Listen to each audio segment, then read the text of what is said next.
welcome to the latest instalment of the Rangers Women's Supporters Group podcast. As always, I'm joined by Car. How are you doing, Car? I mean, I'm here. Alan? Next question. Okay, we'll kick off with some good news. We swept the board last night at the PFA Scotland Awards. We had Joe Potter winning Manager of the Year, Mia Macaulay won Young Player of the Year, and Rachel Rowe won Player of the Year. So a nice treble there, Car. It was. I mean, Joe deserves it. I would have been a bit annoyed had, Brian Graham or the house manager won it, to be honest. She does deserve it. She's got, first year as a, manager, and she's come in and worked wonders, so she does deserve it. Mia Macaulay just absolutely taken the league by storm, and Rachel Rowe is just Rachel Rowe and has done what she's done. So I think it is well deserved. Other teams probably don't agree, but I fully agree that they all should have won it. Yeah, do you agree with that, Alan? Yeah, or I think the only difference would have been if Kirsty McLean had been fit all season, she'd have swept the board herself. But, it's great that people have performed so well for us, have had the recognition. Yeah, definitely. So congratulations to them. Also, congratulations in order for our very own Sam Kerr. Her and her Bayern team won their Frauen Bundesliga at the weekend. So Sam just loves winning trophies.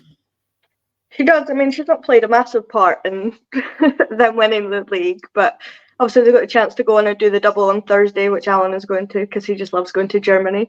But it's good to see our ex-players doing well, and then obviously Kirsten Riley, Crystal Palace have gone and won their league to get promoted to the WSL. So, we obviously have good players that have then gone on to do good things elsewhere, but it's just class to see for Sam. I think she enjoyed herself. Lots of beer and pouring it all over folk and having a good dance, so she deserves it. Yep, definitely. So congratulations to Sam, and Alan will probably pass those congratulations on Thursday, as we say. He has visited. I'll certainly pass on the congratulations in the group. So we can't delay it any longer. We did have a game today, an Old Firm bank holiday special. It was not, because it was a 0-0 game. We started with Vic Esson in goals, back three of Ailey Austin, Tess Medag, Nick Dock. The usual pairing of Chelsea Cornet and Liv McLaughlin in the middle, Mia Macaulay and Lizzie Arnott at the wings, Rachel Rowe in the number 10, Howard and Hardy up front. Was you quite happy with that team, Alan? Or a couple of surprises in there?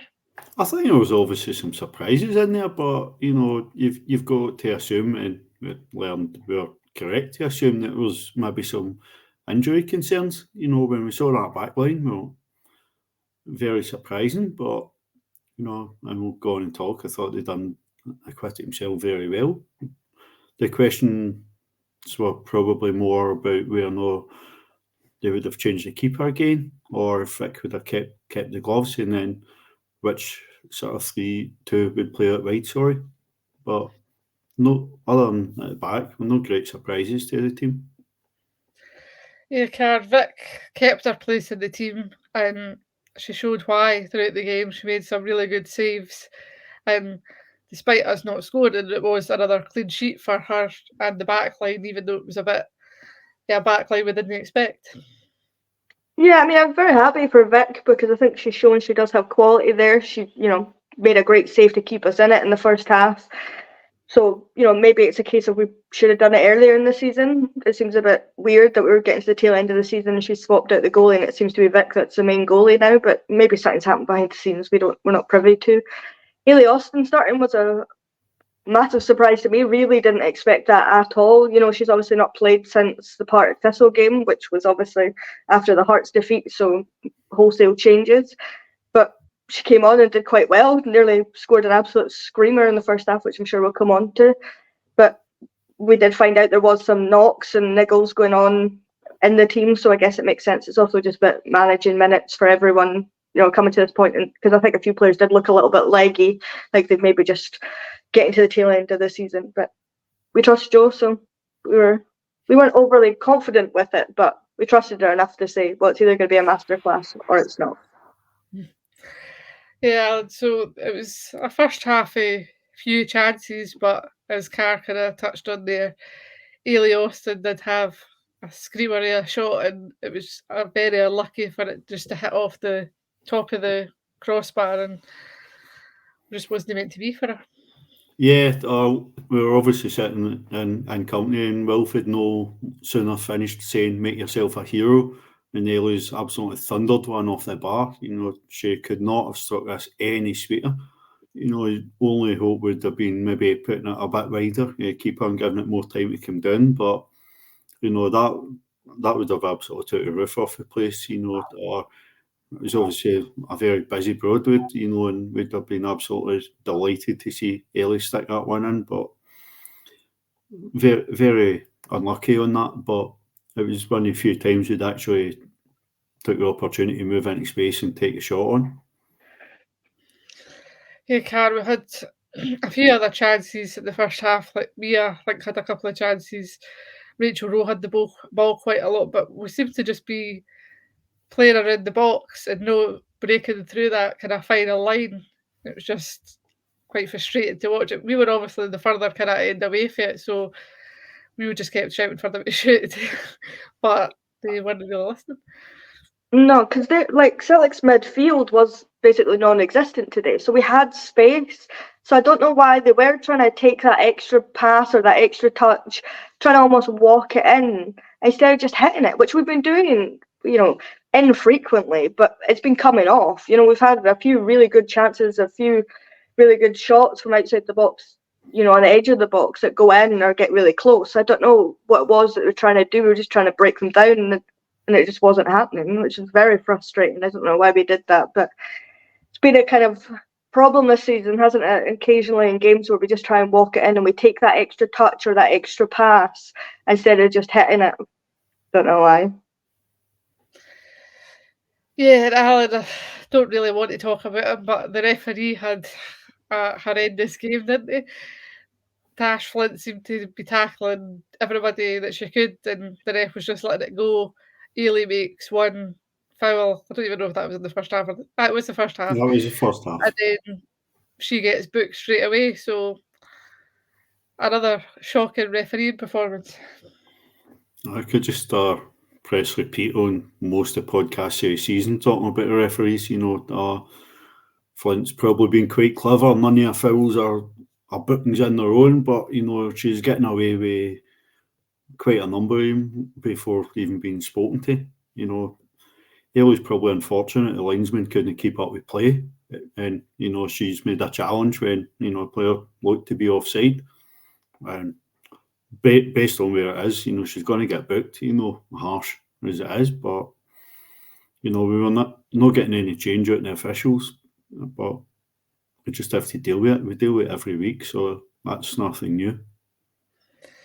Yeah, it's definitely not. So the game went in at half time, obviously 0-0. As we said, no many chances in it that were totally clear cut. Ailey's was probably the best chance in the lot, but we were the team that was at least trying to kind of score. They were just kind of quite happy to sit and let us just kind of play the ball a bit. I think they maybe had a couple of chances, if that, but they were offside most of the time. But once again, us playing football and them just kind of soaking up the pressure and just quite happy to let it go that way. Yeah, I mean, they had one real chance which Vic saves, gets her almost fingertips to and pushes it out wide, and then Nick ushers it out. But other than that, they didn't really have that many chances. They didn't really look like they wanted to go up and score. Natasha Flint had one that was that. Oh no, it was the second half, wasn't it? And we'll come on to that. But they had some chances. They didn't look like they were wanting to create a lot. They seemed quite happy with the draw, which does, help them more than it helps us. So obviously they probably were a bit scared to go and try and open up a bit more, and then they might potentially lose a goal, and then they've lost a game. They've got to come out and play. But we were trying to play football, and then it was just long balls and getting sucked into the ball up in the air and just headering it instead of actually just getting it down and trying to play. Which when we did do that in spells, we looked quite good. But we just couldn't do that consistently, so it just wasn't coming off. Yeah, so then we were kind of debating at half time whether there'd be any subs, and there wasn't at half time, but I think Ailey Austin was kind of getting targeted as soon as he came back out after half time, and she was kind of on shaky ground because she already had that yellow, so she was eventually subbed for Kathy Hill in 58 minutes. But were you expecting it a bit sooner? Because I think she had a bit of back chat to the ref and then was kind of remembering she was on a yellow. Yeah, or she kicked the ball away quite blatantly, which was quite a risky move when you're on a booking. But in fairness to Ailey, I don't think she gave away one free kick other than the one she was booked for. So, she came out and was pretty well disciplined during sort of open play. That was possibly a wee bit fortunate she didn't get a second yellow for kicking the ball away. But, I'm not surprised that obviously Joe made the change. It was only a question. Kathy and Rachel had been left on the bench, so they clearly weren't fit. It was only a case, how long could they play? The surprise was that Kathy came on and then moved into the centre, with Tess moving it to the right, which I think took quite a bit away from us going forward. Yeah, it was a weird one, that car. You're expecting Kathy to come on when she's been so comfortable there, kind of bombing in the wings. But Kathy did make quite a few kind of clearances, so you could see why she was in the middle. But also, as Alan said, it kind of took that width away, which was what we were needing, because we kind of got sucked into their game of just the ball getting lumped up. If the play was just kind of in the middle and just kept breaking down, really, didn't it? Yeah, I mean, that is what Kathy offers us, isn't it? She loves a good, slide in and clear the ball. And, as much as we're saying she wasn't fit and heard rumours that she'd rolled her ankle, so wasn't 100%, she looked fine. She came on and she gave her all. She gave 100%. But it did kind of narrow us a bit.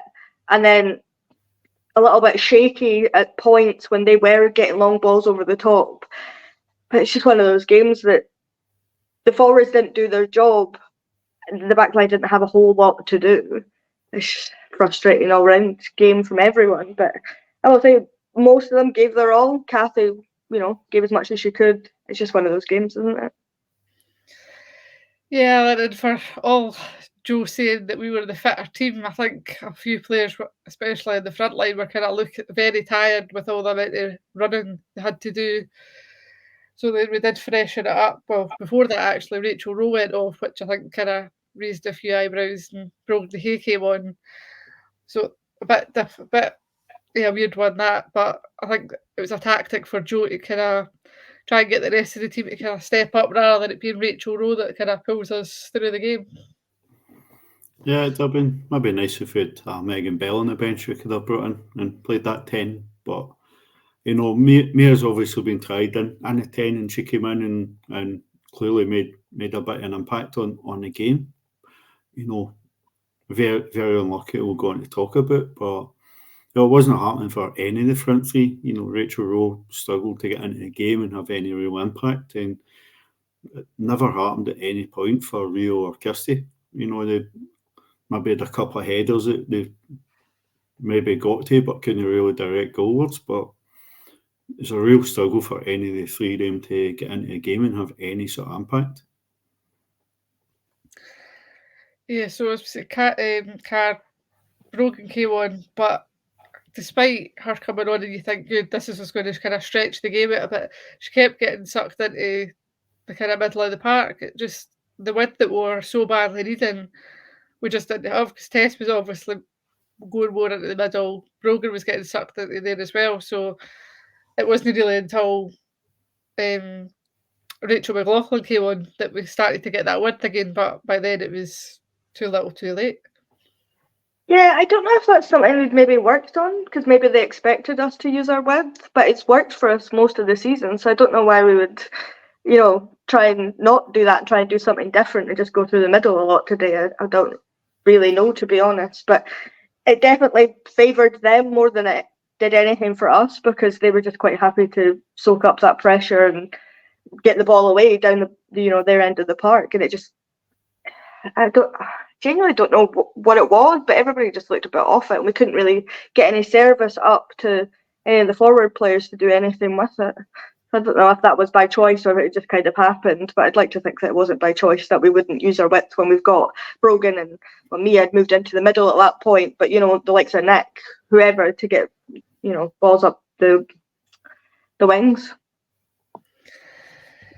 Yeah, so then obviously Mia had another golden opportunity, and unfortunately she hit the crossbar as well. And it just seemed to be like one of those days, much like last season when we had games against like Hearts that it just wasn't falling for us. You just felt like it was going to be another one of those days.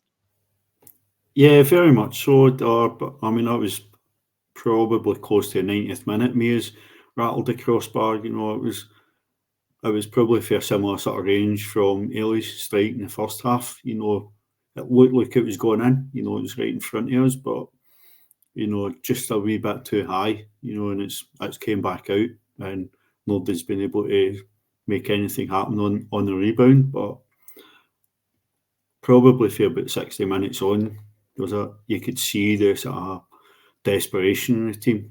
We kind of lost a bit of shape, and with losing Ellie going off, and losing that width on the right, I thought we were just lumping long balls trying to get in behind Caitlin Hayes, and it just wasn't working. Yeah, Karen, we had Rio Hardy, Kirsty Howitt and Tess going off, and then Sarah Ewens, Jane Ross and Rachel McLaughlin came on, which did give us energy that we were so badly lacking, but it was just too late in the game for them to be able to affect it, and it only takes one chance, but it was just the chances weren't falling the way we want them to. Yeah, it seemed a bit strange to me because as soon as Sarah Ewens and Rachel and even Jane, when she came on, we looked threatening. We had better chances. Jane was giving them quite a lot of problems. Sarah Ewens chasing balls down, which is exactly what we wanted the whole game. We were shouting at Rio and Kirsty to press them and chase the ball down, but we were just kind of sitting off a wee bit.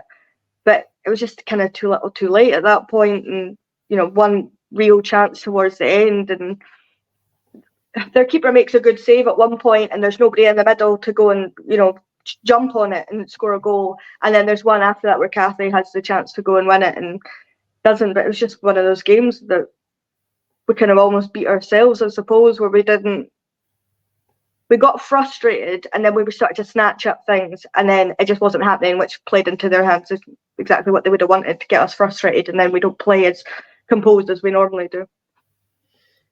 Yeah, that's exactly it, Alan. They know that as soon as they frustrate us, then we lose our kind of the way we play the best is when we're that kind of cool, calm, composed player football and that. But as soon as we started getting desperate, that played right into their hands. Yeah, absolutely, and we were taking too long to move the ball about.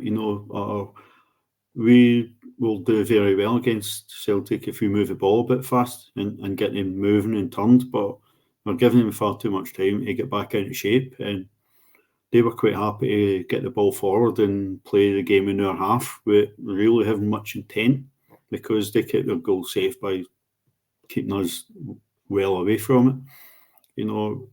As much as we were getting desperate, we were not really getting many balls into the box to really causing problems. It was getting desperate too deep, and it was just surprising because the players seemed absolutely buzzing and so up for it, and seemed in great spirits getting into the game, and it felt flat, and it was strange to see, but too early in the game, you were just starting to worry. We've seen this movie before. You're holding on to the hope that we left it late in the cup semi-final, but we just left it too late this time. Yeah, Car, so it finished 0-0. You'd think that obviously it was kind of a sellout crowd. I think there was a few seats kind of dotted about, but a decent crowd, and you'd think they would kind of feed off that energy, but it seemed to have the opposite effect, that they were just kind of, as Alan says, flat most of the game. Yeah, it was, and as much as there was a lot of fans there, I'm sure all the tickets sold, but not all those people showed up. But it was a lot more than there is at a regular game.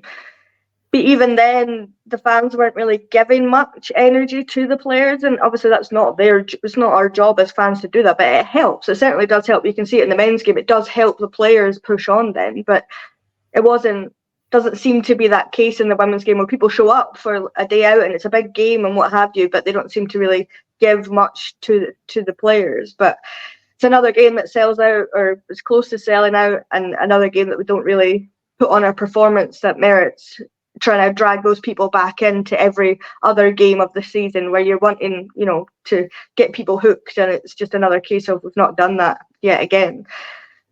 But you've got to keep the optimism, I suppose, that we might still do it. But I'm lying to myself when I'm saying that, to be honest. Yeah, it just feels like a missed opportunity on and off the park, to be honest. So I'll wrap that up there. But Alan, you did speak to Joe and Nick after the game, so do you want to? Yeah, I'll try and get them playing just now. Try and get the volume on this. Is it frustrating that maybe sometimes we took one touch too many rather than getting the strikes off? Yeah, and I think sometimes, that extra touch goes for you at some point. It can settle you. It can put you in a position just to calm you. It can put the keeper off. We work on certain things against certain keepers. As I say, we really do our work. You'd be surprised what goes in our profiles and in our analysis sessions. So, we've got to learn from it. It works sometimes. It doesn't some of the other times. So, it's important that we realise we're in those positions. There might have been a need for a first-time strike today. Like I said, we've done some work this week on being able to set the ball for people to shoot early and get our shots away early. It just didn't quite come off today. So we'll learn from it. We'll move on, and we're ready to go again against City on Sunday. Hey guys, thank you. So obviously we're a lot more media, limited in how much we'll get to speak to Joe and put our own questions across. But Joe spoke about how pleased she was with how Ellie performed. She had to come in after a couple of knocks and stuff, which we haven't went into detail, kind of explain why Kathy and Rachel only played so little in the game. But, she was obviously congratulated by everybody about our award last night, but she's just trying to keep the spirits high, and, she spoke that we won't give up. It's not in the nature that we'll give up. We'll keep pushing, and we'll go and do our best. We'll see if we get a bit of luck. But fingers crossed, eh? Yeah, we're obviously on that boat where we're kind of down and just have to keep going. And the last thing we can afford to do is see a chance, but we don't take it because we've slipped up again. So the players have to be sort of up for it and just go and at least put themselves in a position to take advantage if an opportunity comes. But quick question in with Nick as well. Going into the last 3 games, we're obviously behind in goal difference. How does that affect the approach to the next 3 games, knowing that we'll have to go out and try and score as many goals as possible and win the games? To be honest, we'll probably treat it like no other. We want to go and get maximum points from the games. We know that they've obviously got a little bit more goals than us, that's fair to say, but we just need to kick on and obviously try and score as many goals as possible. But first and foremost, we need to be getting the wins as well, because you can't just walk into Glasgow City and expect to get 3 points and then rattle up the goals. So for us, we just need to go in with that attitude that we want to get maximum points from it. Is that important? So obviously that next bang on, we need to win the games first, but just got to be clinical. I can't see us overturning a 13 goal difference, 3 games to play. I can't see it happening. Love to see it. It'll be some highly entertaining games if we manage to do that. But it was good that Nick, as the captain, was the one to step up and do the press and the media. Nick will be hurting every bit as much as we will, and I think most of the players will be the same. But it's just one that we have to dust ourselves down and move on, and we'll get to the end of the season and see where we are. Yeah, they both sound gutted, but equally positive. So we're back on the train. We go again next week. Trip to Petershill, 4:10 kick-off. It's on BBC Alba as well, but the team really needs support, so get along and support them. I think, if I'm right, Celtic play Partick Thistle before that, so hopefully they maybe have a slip up and then you never know, Car. Anything can happen. It's football. Be positive. So I'm trying.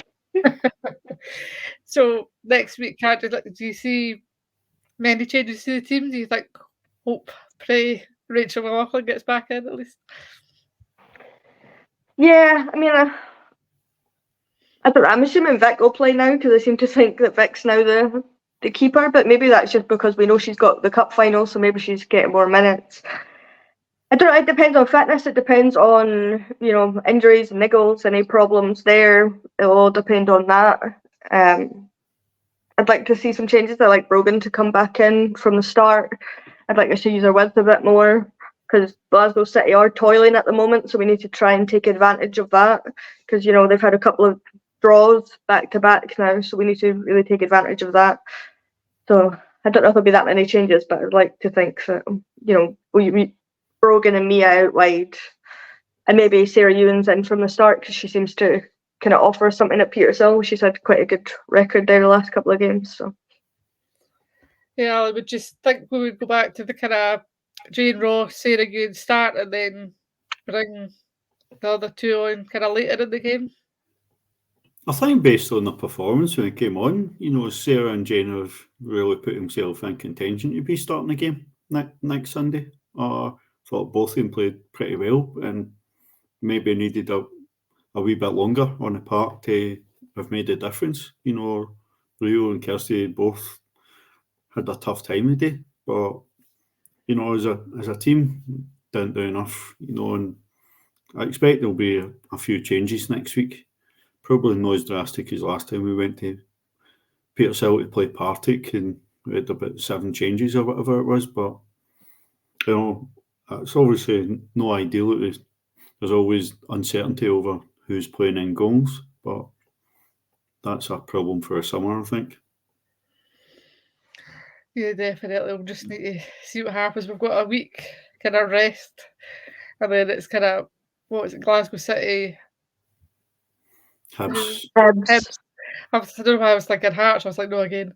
Hibs, and then the final game is Partick. So get along, support the team, and hopefully all we can do is win our games and hope that the football gods are on our side and give us the treble.